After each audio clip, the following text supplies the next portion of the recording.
to welcome you. Magda, anyway, it's a pleasure to welcome you to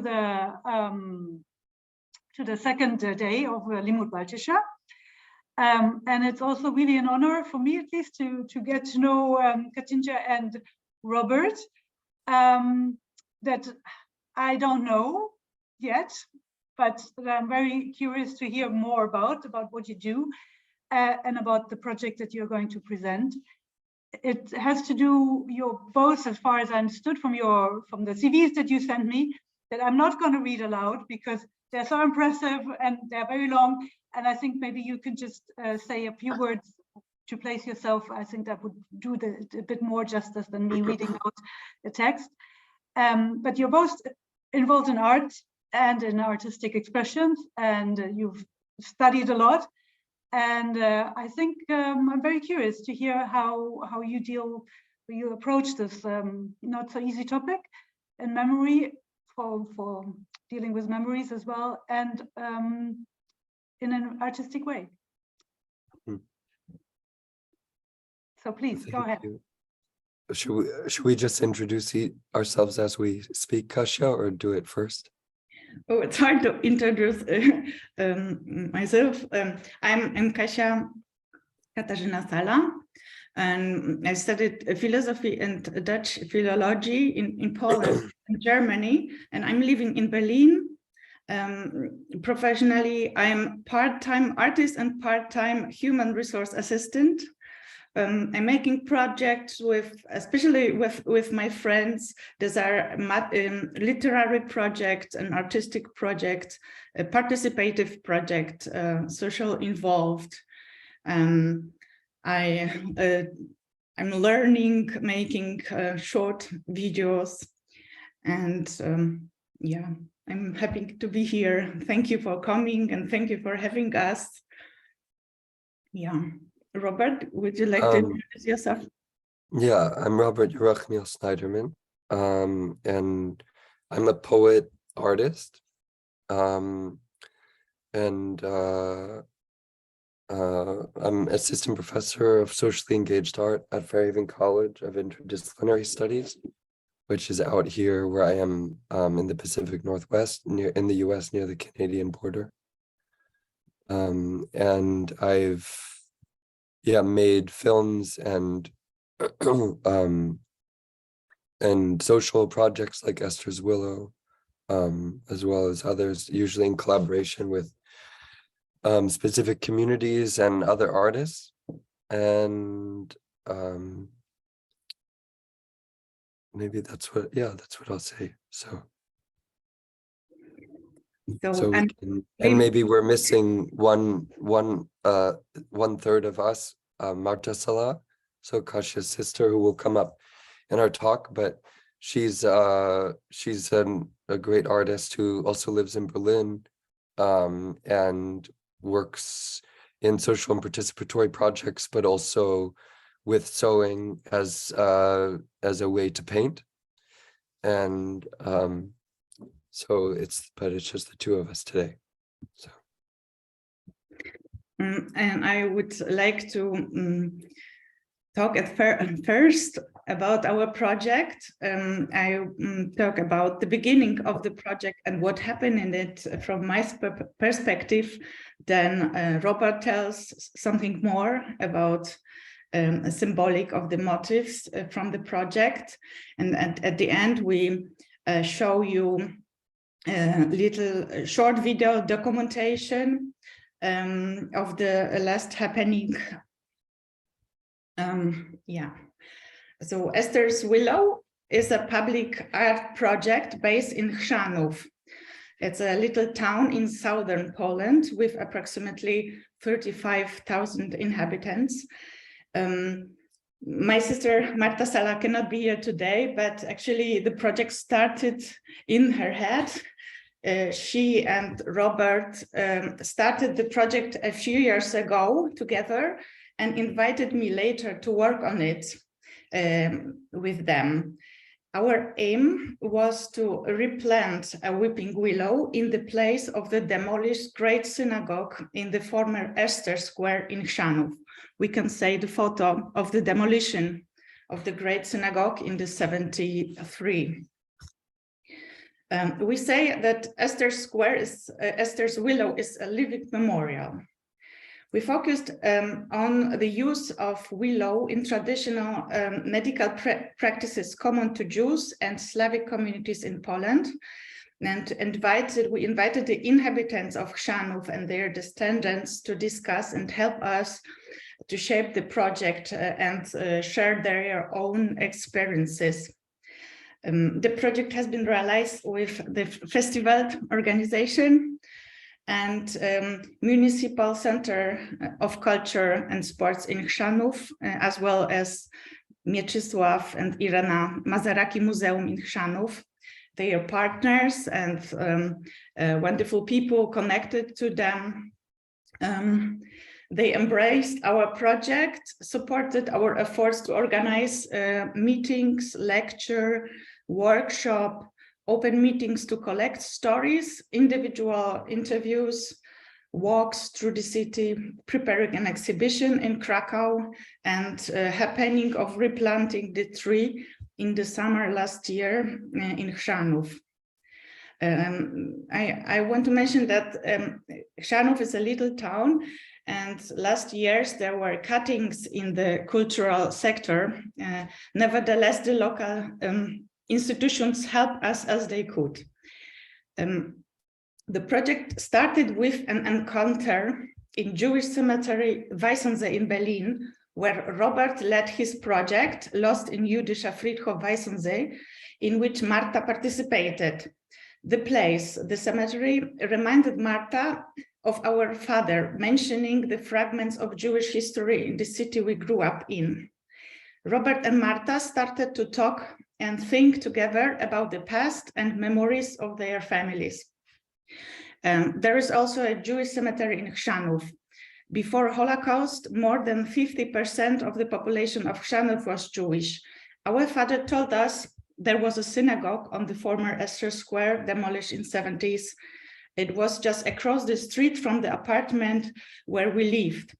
On the photo, we can see the square and the weeping willow that stood there after demolition of the synagogue.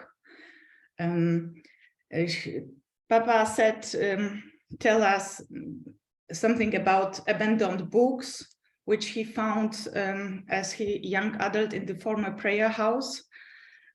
He told us that the flat we rent belonged to a Jewish family, which probably fled to the US or was deported. The roof of the building could have been lifted for the Sukkot as a kind of a tent. From the window of the flat we lived in, as we see on the photo, we could observe the square with some trees, especially the one beautiful long-haired weeping willow. Looking at her, we could become melancholic. The Great Synagogue was exactly there where the willow grew. And when Marta in 2018 noticed via Facebook that the willow was suddenly cut down, she started to think of the tree deeply. What did the willow mean? Could it be that the tree tried to tell us something? That's how we started to rediscover the place we lived in, look for the traces of Jewish history in our city. We walk around the city, imagine how it could be when Poles and Jews lived there together. We contemplated the place where the weeping willow stood through listening to it, to the surrounding sounds, looking at it closer, reading about it, asking people who live in Chrzanów about this place, about the weeping willow.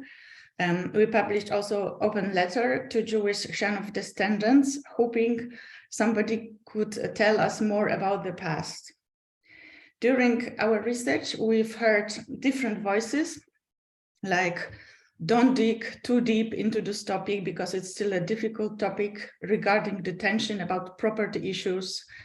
But on the other hand, we heard also about Jewish-Polish friendship, people from contemporary Chrzanów welcoming Jewish visitors and having contacts still with them. One man showed us an unmarked burial place in the city next to Chrzanów, and we informed together the foundation Zapomniane about the place. Contemporary and former residents of Chrzanów shared with us their memories, ideas, books, photographs, documents about Esther Square, about synagogue and healing practices, and also their contacts with Jewish culture. We say on the photo one of the open meetings when we were waiting for people who would like to share something with us about the history and about their contacts with Jewish culture. We had we are strongly touched that also descendants of Jewish inhabitants in Chrzanów shared with us their stories. We had the opportunity to interview Monika Guzka-Durankamp, a granddaughter of a well-known Jewish doctor and director of the hospital in Chrzanów, and also Sharon Wasserter, who is with us today. With her family, answered our open call. She wrote to us that her grandmother's name, who lived in Chrzanów, was Esther, and the contact with Sharon and her family was very special and gave our project new meanings. Significant role in the project played also our father, a deeply religious Christian who lived his whole life in Chrzanów. You can see him on the right side on the photo. He witnesses the demolition of the synagogue in the 70s and shared with us his memory and interest in Jewish culture. As a former mayor of the city in the 90s, he used his good reputation to facilitate contact with the residents of Chrzanów. And unfortunately, he died during this project in April last year. His passing devastated us, and we needed to stop and to gather the strength once again to be able to continue working.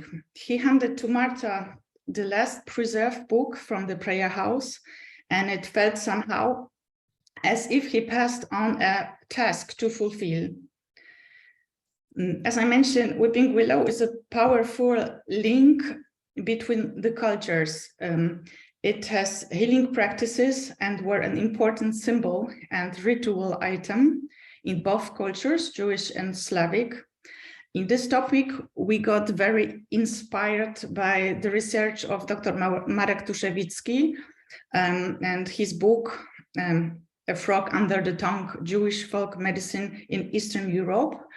He came also to Chrzanów to give a lecture about Willow in Jewish culture on the cultural crossroads.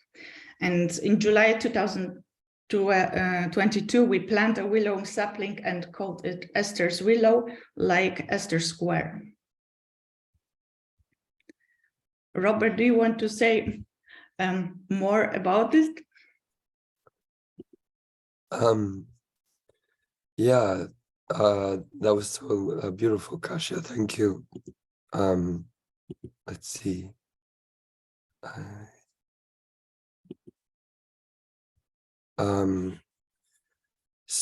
So can folks hear me well? Yeah. Yep. Okay. I think that that's been said, but I think I just want to show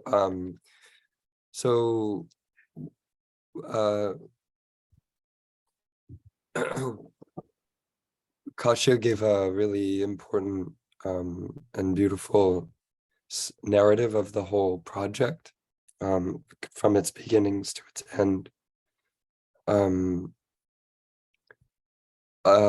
What I have some images here of the exhibition that we opened in the context of the festival last summer, which is an annual festival of critical currents in contemporary Jewish and Polish art.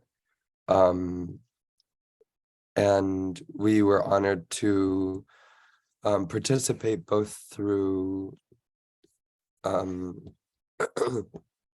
having opening an exhibition in Krakow, but also through planting the tree in community and with all of these people who helped us throughout the project, as Kasia mentioned, to bring everyone together. And there was even a van that left from the exhibition taking people to Krakow to do the planting. And so there was this kind of like tunnel, you could say, between Krakow and Chrzanów. So this is an image from the exhibition, and the concept for the exhibition was really to create a space where the kind of underlying force of the project, as something that was at its core this kind of collective confrontation with the former Esther Square, with what it meant for Kasia and Marta to grow up in this apartment on the former Esther Square, what the memory conditions in a minor city like Chrzanów happen to be right now, and then these kind of spiritual and cultural undercurrents that revealed themselves to us over time as we began to learn about the history of what did willow trees mean to these communities and in this part of the earth for much longer than they haven't meant that. So all of this kind of, we tried to spatialize and install through images, through archival documents, through poems, and through notes, as well as installations. So here, this is a little fragment of a wall, and we show it as a fragment on purpose because we want to kind of express like how, kind of the intimacy of the space, and that there are all these things kind of in there, and that whenever you're looking at something, you're also seeing other things, and things are also looking at you. And so here in the bottom left is an image that we kind of blew up of Esther Wasserteil, who was Sharon Wasserteil's grandmother. As Kasia mentioned, we tried to reach out to Jewish descendants of Chrzanów in doing the project. An important element of the idea of calling the tree Esther's Willow was not only to bring the name of the square back into the city, so like literally to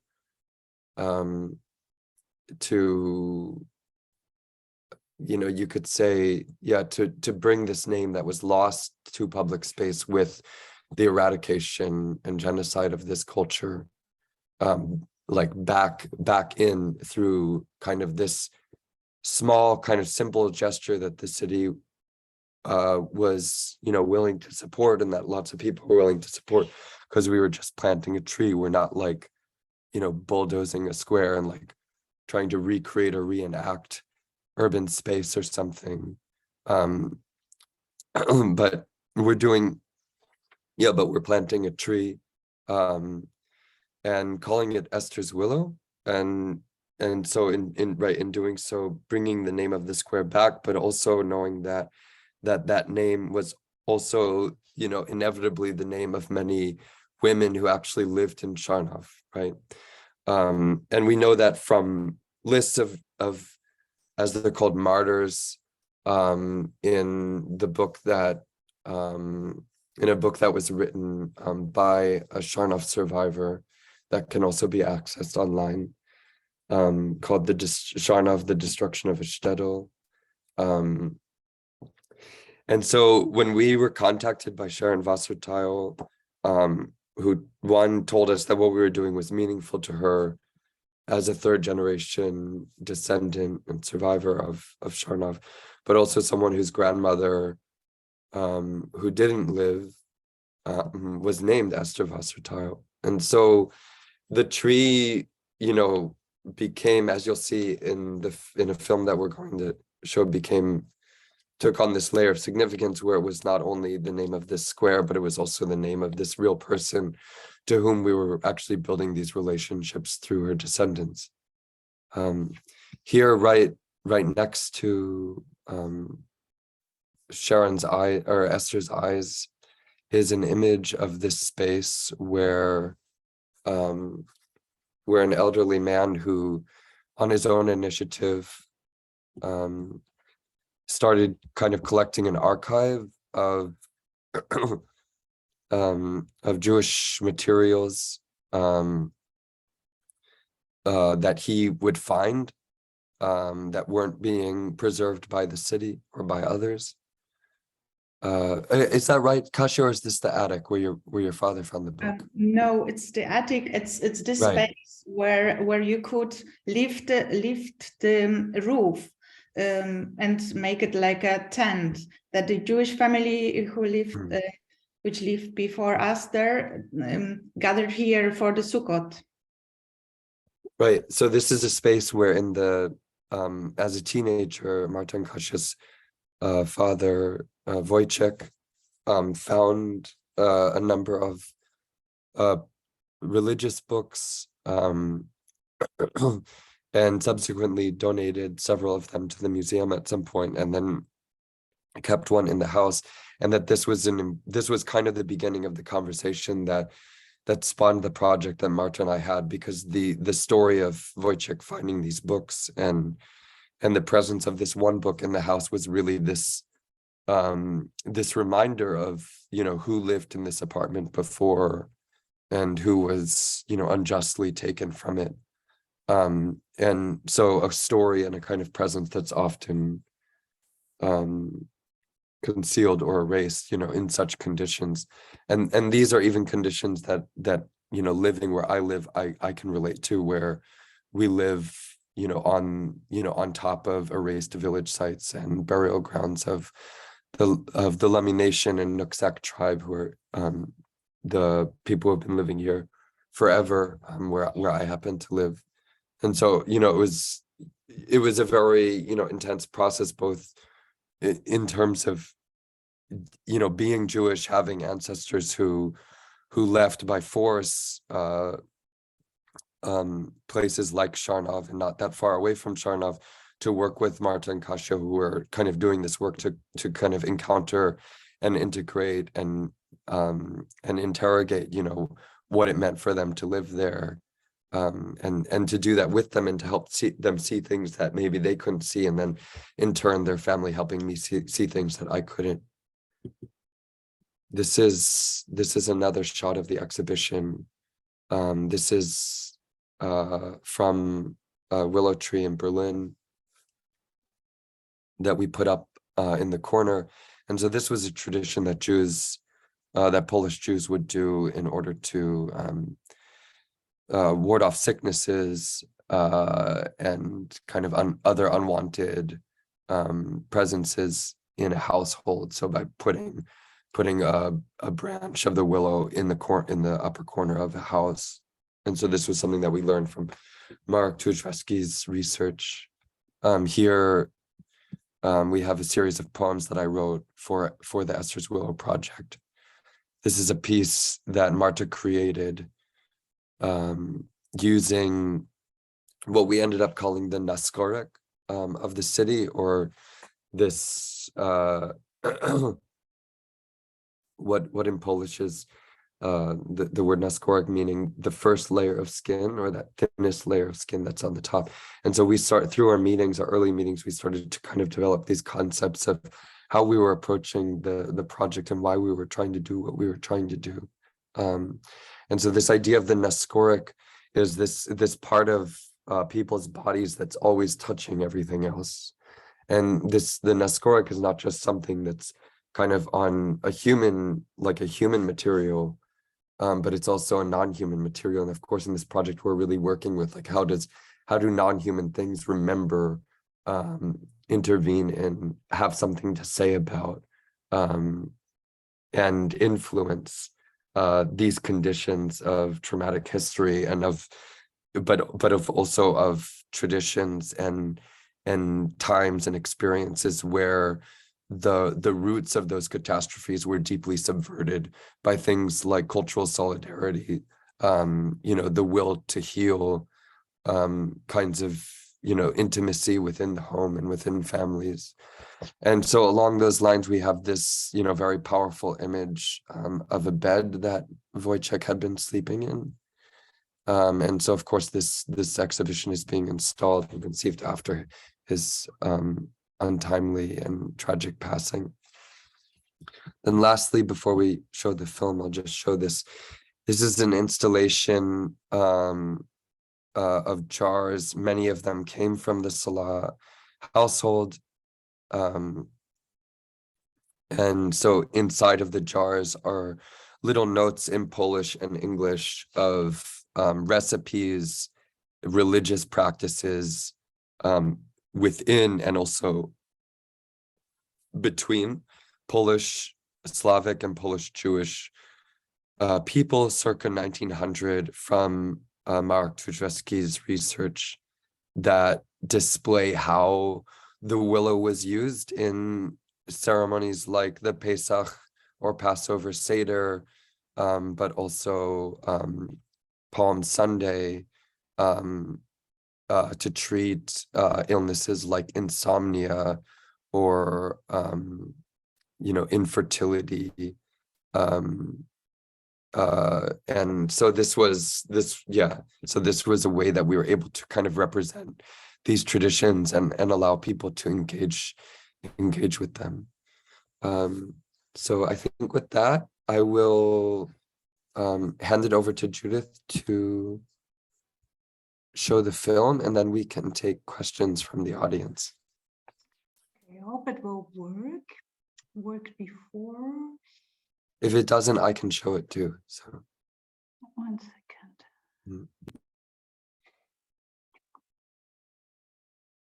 I will try my best at I think you can see now. And Dzisiaj zasadzimy wierzbę Estery.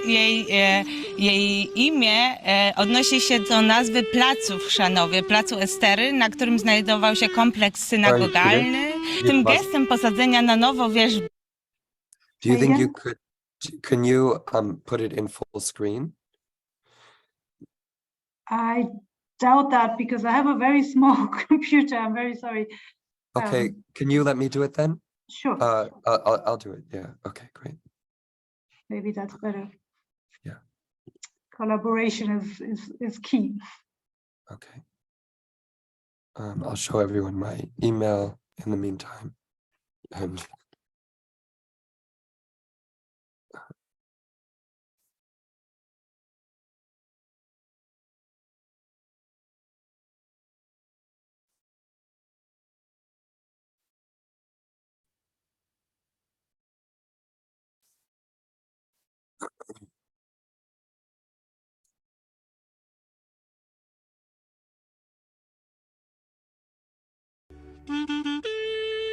Dzisiaj zasadzimy wierzbę Estery.